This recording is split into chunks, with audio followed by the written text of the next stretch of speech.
whatever happens, do not pursue material things to the exclusion of who you are on the inside. It was Maxwell Maltz, who was a plastic surgeon, who, after so many years of working on trying to change the external appearance of a lot of his patients, he came to a conclusion which has revolutionized how we think, but also how we see ourselves. Maxwell Maltz discovered that whilst he was a great surgeon, whilst he was a great plastic surgeon, that whenever he had patients come to him, they had specific dreams and goals in relation to their physical appearance and what they wanted to look like. They came to him with the view that their self-confidence and self-worth would be raised and elevated, providing they had a more beautiful nose, a more beautiful face. But what he realized was, after all of the amazing work that he did, he realized that the way most of them felt was deeply rooted in the image that they had about themselves before the surgery. Now, some of these people were not necessarily always looking for cosmetic surgery for, I would say, for aesthetic purposes. Some of these people had had injuries, they had accidents, they had scars, they had maybe traumatic experiences that required medical surgery, and they wanted to get rid of the scars. But what he found was that the picture they had in their mind of who they were before the surgery always superseded the new image that they had after he'd finished the surgery. If you want more information about this, you can look up the book called Cybernetics. It's a remarkable book, because what that book teaches and what he shares is the fact that your self-image really decides who you are. If there was one thing I could wish on anyone, I would wish that they could see themselves as who they really are. And it breaks my heart when I see anyone with a self-image that is maybe not consistent with who they are. I believe genuinely from my heart that we're all born and we're all raised to be great. I believe that with all of my heart. I believe that so strongly. I believe that the potential that each and every one of us has is so it's outstanding that the human mind cannot comprehend that level of genius. But I also know that our environment, how we've been raised, the influences we've had, the experiences we've had, the events in our lives have together affected and distorted the true picture of who we really are.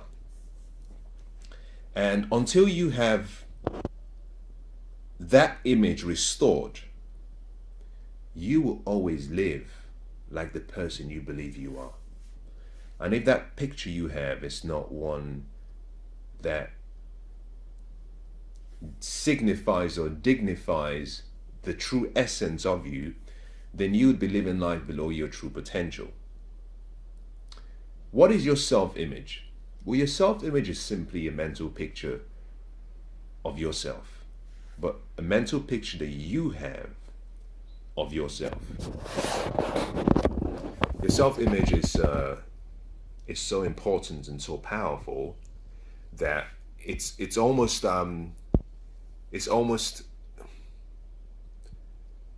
impossible to live a consistent life that is different to how you see yourself. And so if there was one gift I could wish and give anyone, I would want to give them a rich self-image, a self-image that was consistent with who they really are. I believe that we're born in the likeness and in the image of God Himself. That is my view.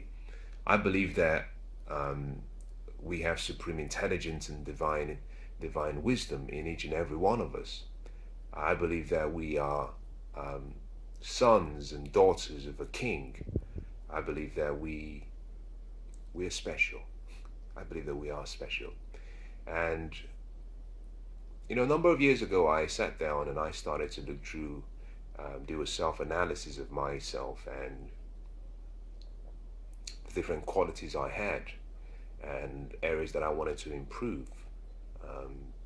And I identified a number of areas that I felt needed improvement, and that's very important.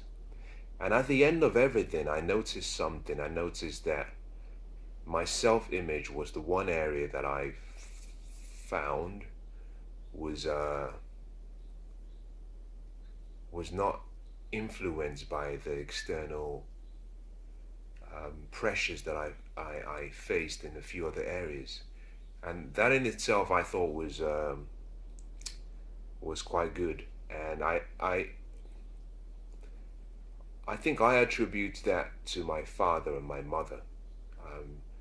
I was raised by two incredible parents, and if there was one thing both of them gave me and gave my brothers, it was the knowledge and the truth about who we really were. It was the awareness of our greatness and our potential. They made it very clear to each and every one of us that we had a destiny that was going to be great.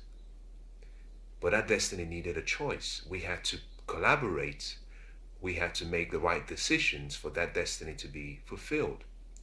But that destiny was still always going to be available. And although we could make mistakes, that whenever we decided to turn around and make the right choices, that destiny was waiting for us. And so I grew up with a rich self-image of myself. I think part of that rich self-image was because I have my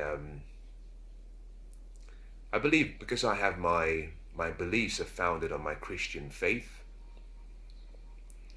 and so that gives me a level of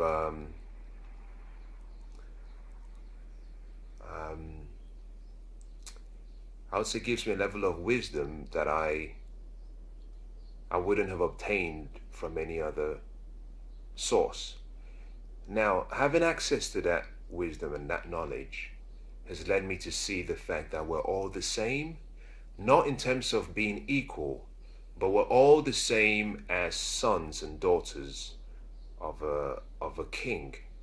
We're all sons and daughters, and we have an inheritance. And that inheritance means that we are not just simply participants in this journey through life, that we are meant to be living and changing the world, allowing the greatness in each and every one of us to come forth. And I think coming from a third world country, and I use that word particularly in this instance because you rarely ever see me use it. I don't like the word, and I'll tell you why. But I use that because I want to relate to a number of people who might think or be thinking in the same way. Part of the reason I don't like the word third world country is simply because it was a name, it was an identity that was given to a number of continents and a number of countries. And unfortunately, when the third world was coined, unfortunately there wasn't a fourth world. And for so many years and for so many centuries, a lot of the countries that were designated as third world, with the exception of a few, have remained as the bottom of the food chain. What that meant was that by identifying and by saying that we are third world, we saw ourselves as the last. We saw ourselves as no good. So the countries such as Africa, a lot of the countries in Africa are still third world countries. I like to use the word developing countries. But you see, words are so powerful that words can create life, but also words can destroy lives. Every country that exists is currently being um,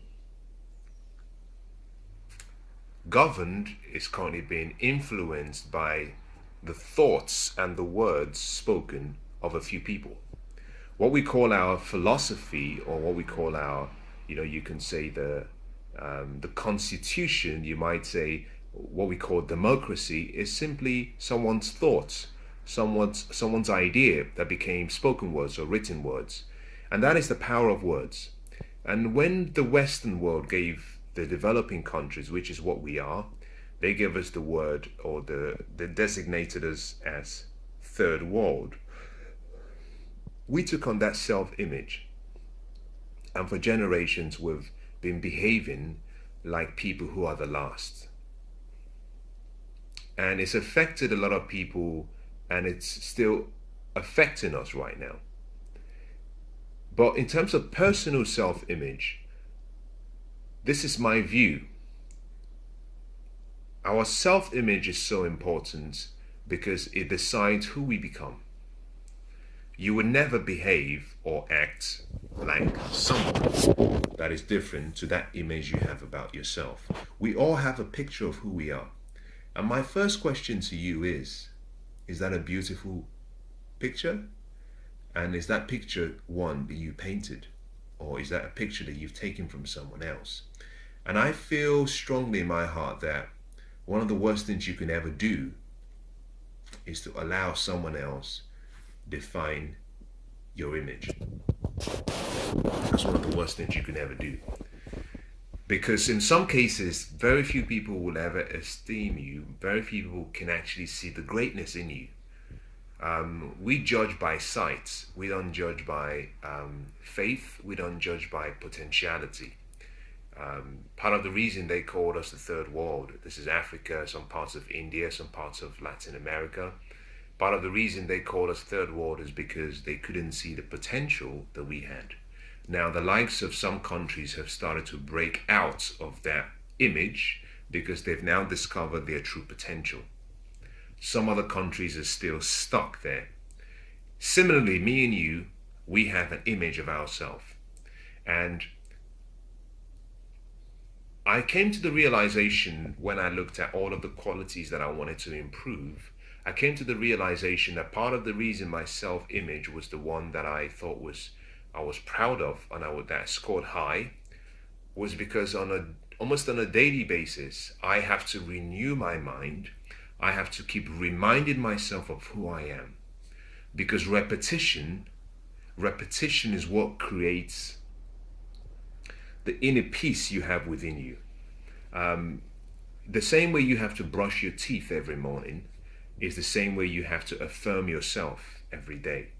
You can't simply say, well, I brushed my teeth yesterday and I don't need to brush my teeth today. It's like taking a warm bath. You need it regularly. You can never get enough of it. But I realized that part of the reason my self-esteem was high, scored high, was because I spent, and I do still spend some time daily, just reminding myself of who I am, because there's so much going on around the world that it's so easy for you to be distracted and to be pulled into secondary activities that are not consistent with who you want to be. So I want to just encourage you by saying this. If you haven't taken the time to paint a picture of your self-image, I think this is the time right now. I think you are in the best of times. But for you to experience this best of times, you need an identity. You need an image.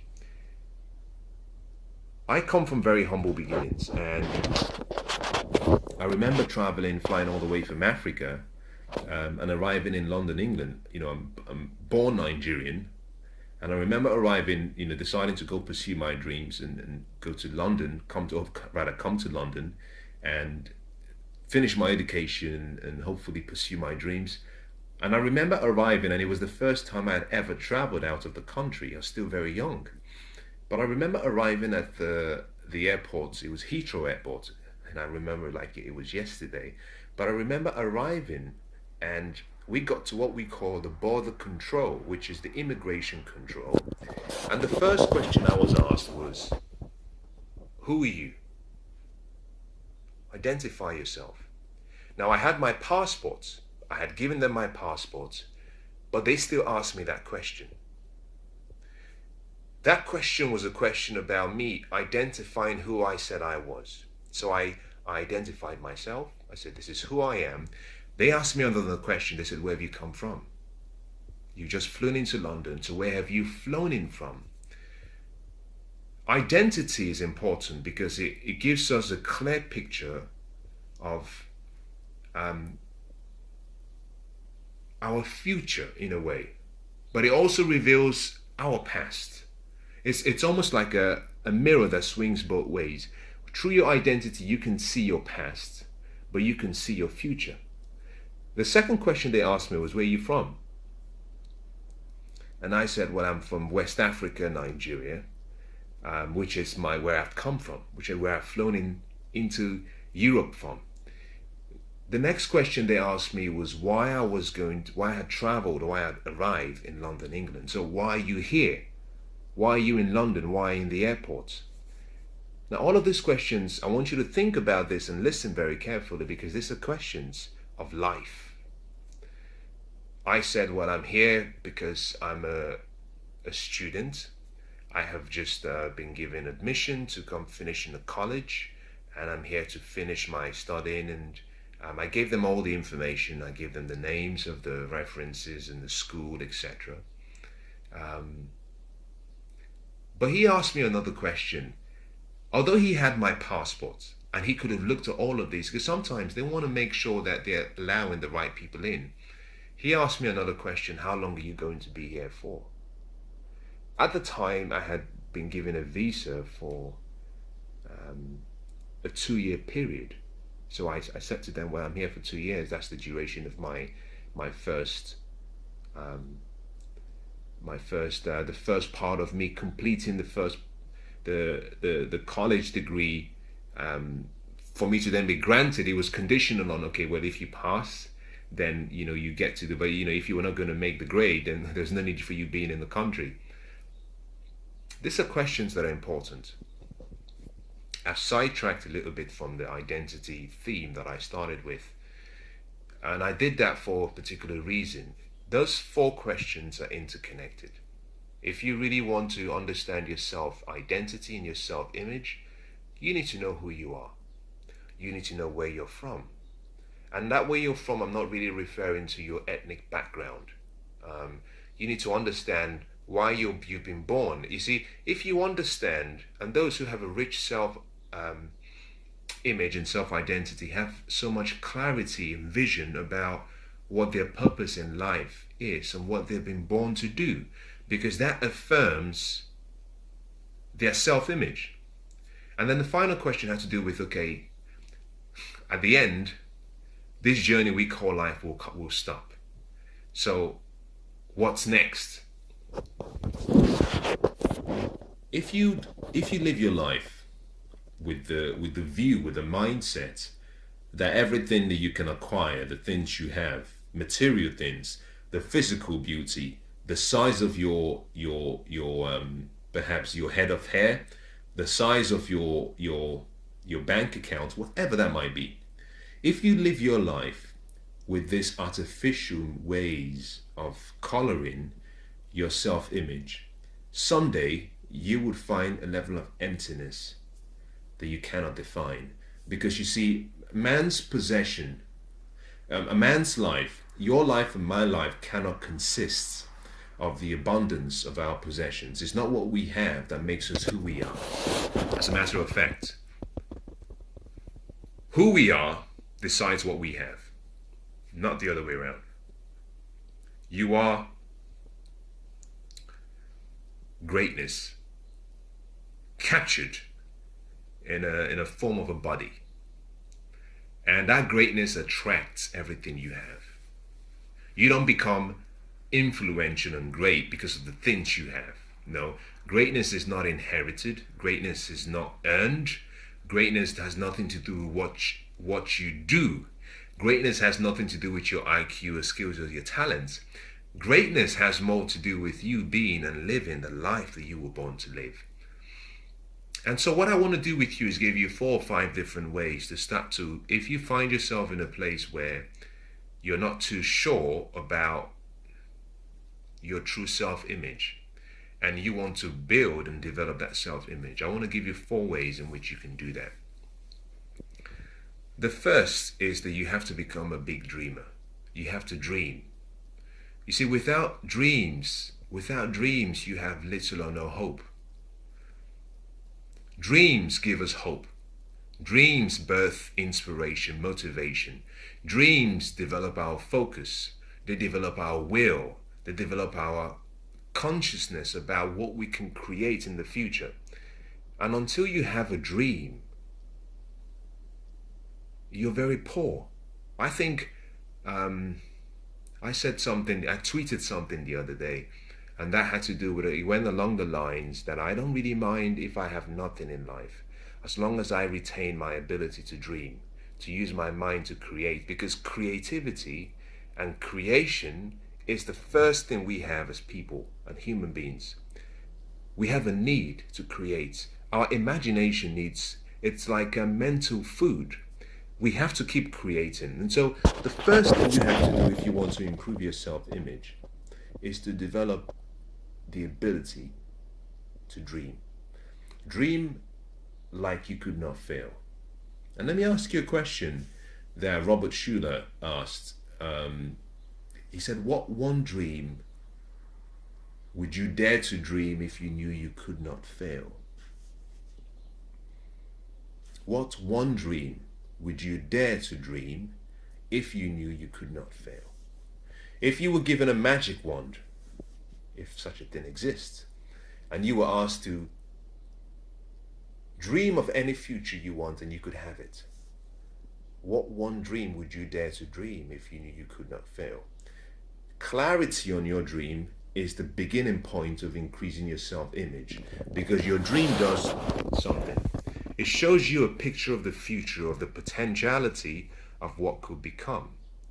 But then it gives you a picture of what you can do. And then through your dream, it helps you live into that picture and make it real.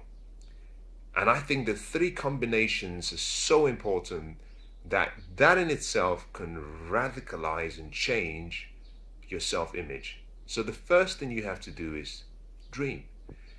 Start to allow yourself to create through your imagination a future much better, much brighter, much more beautiful than you see right now.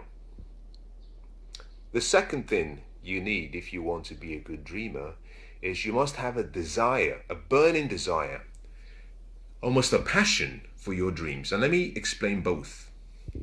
Your burning desire is something that you need, you want, you love, you want it so badly. It's like a magnificent obsession. Your passion, on the other hand, is not a burning desire.